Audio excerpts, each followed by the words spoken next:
ให้ข้าลงไหลข้าวก่อนนั้นข้าเคยได้ไปยังฝันใฝ่ความงามแห่งนั้นคงหน้าเรียบทางโงนหินงามเป็นหน้าสะออนทำพระอินทร์ทำแอนมีพร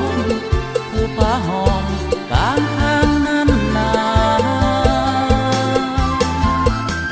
และทางบ้านพ่อออกนายอทำหมากเงินใหญ่สายน้ำต้นไหลเย็นสดใสต้นไม้ใหญ่เขียวสดงดงามมีท่าฝรั่งข้าวก่อนนั้นโดดอาบน้ำกันโคนสว่างสิ่งเรียบว่านั้นสร้างมางามงามแท้ละนาสำเนียงเสียงแซ่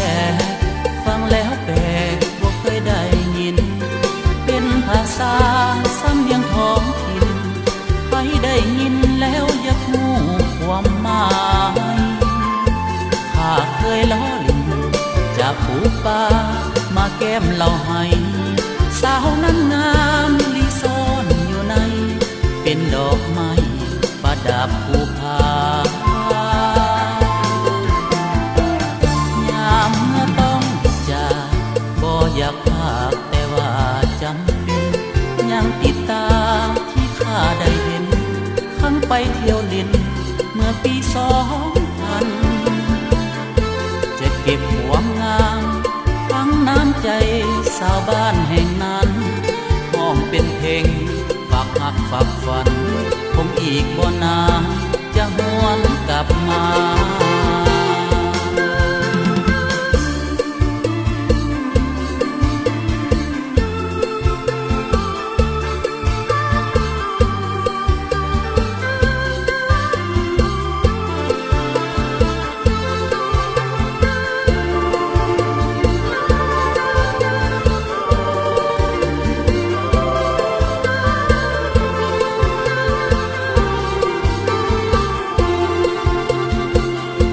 สำเนียงเสียงแซ่ฟังแล้วแปลกบ่เคยได้ยิน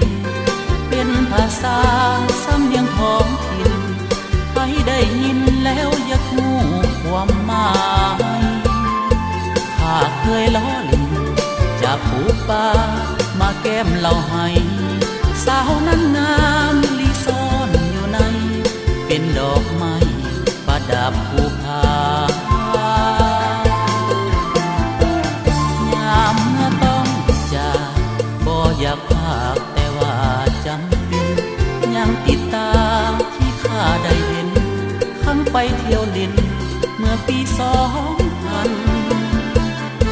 จะเก็บความงาม